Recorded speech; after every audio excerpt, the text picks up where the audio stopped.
টাঙ্গাইল দেলদুয়ার থানার মিরকুমুলি এলাকার ভুয়া মুক্তিযোদ্ধার সন্তান সবুজ খান ও টাঙ্গাইল জেলা স্বেচ্ছাসেবক দলের যুগ্ম আহ্বায়ক বাবুল খানের বিরুদ্ধে চাঁদাবাজি ও সন্ত্রাসী হামলার অভিযোগে এলাকাবাসীর বিক্ষোভ সমাবেশ ও মানববন্ধন অনুষ্ঠিত হয়েছে।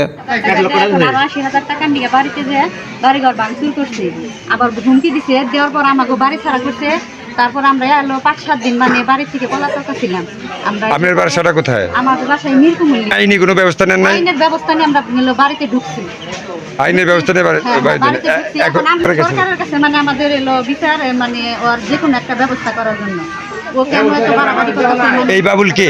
বাবুল এলো মানে আমাদের আলাদি খানের ছেলে, মানে পাশাপাশি মানে বাড়ি। থানায় আমরা কোনো নাই না, ওর থানার পুলিশ ডাইরেক্ট থানার পুলিশ ওর খুনে থানার পুলিশ আসে। দেলদার সদর ওর আমরা টাঙ্গাইল ডিবিতে মামলা দিছি বাধ্য হয়ে।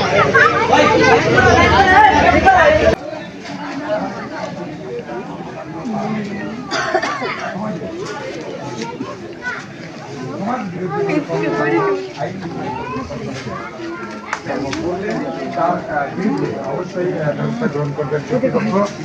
আর এখানে বাবুল খানের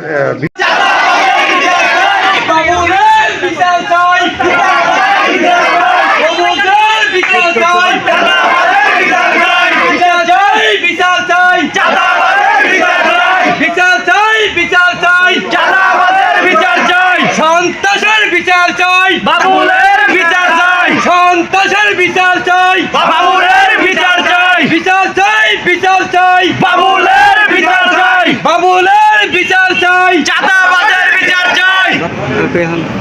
কি খেলে দিলে কেন?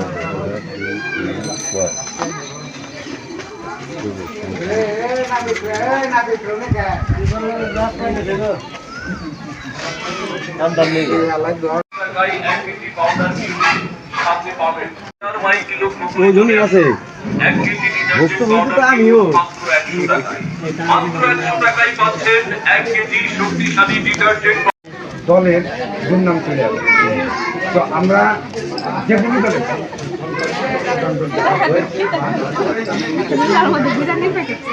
এই দেশের জনগণ যেন শান্তিভাবে বাস করতে পারে, এটাই আমার আবেদন, এটাই আমার সবার কাছে।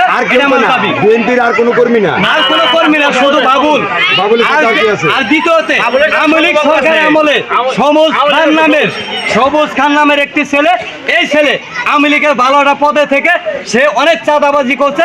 এখন বর্তমানে আওয়ামী লীগ সরকার না থাকাতে বিএনপির নেতাদের সাথে যুক্ত হয়ে বিএনপির বাবুলের সাথে সে জড়িত হয়ে এখন সে চাঁদাবাজি করতেছে। তারা নাকি আত্মীয়, তারা স্বাস্থ্য ভাই, একটা বিএনপি একটা আওয়ামী লীগ।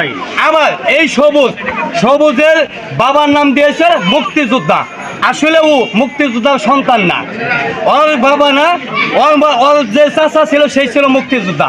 সেই চাচার ঠিকানায় এখনো বর্তমানে মুক্তিযোদ্ধার বাতা খাচ্ছে, প্লাস এই গরিব মানুষের অত্যাচার করতেছে এই বাবুলের সাথে।